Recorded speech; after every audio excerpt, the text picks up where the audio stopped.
wake amekufa, deni limemzingira.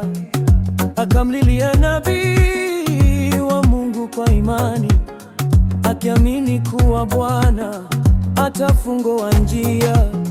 Alikuwa na fedha wala mali nyingi, ila chupa ya mafuta ndani ya nyumba yake.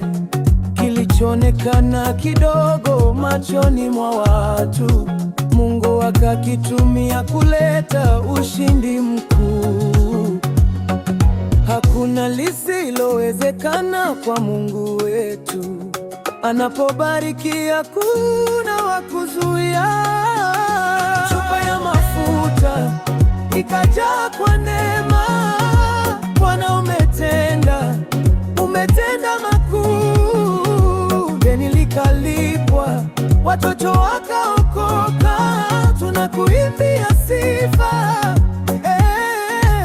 Mungu wetu.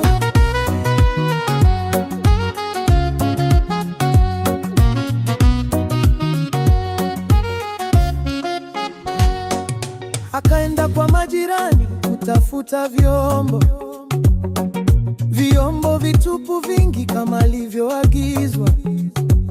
Akajifungia ndani pamoja na wanawe.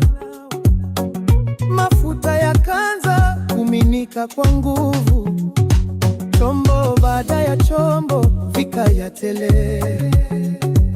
Neema ngumu haikupungua hata kidogo, mpaka vyombo vyote vikajaa kabisa. Ndipo mafuta yakakoma kwa wakati wake. Wewe ni Mungu wa kutosha, wewe ni Mungu wa baraka. Unachokiona kidogo leo, kwa mkono wako chatosha.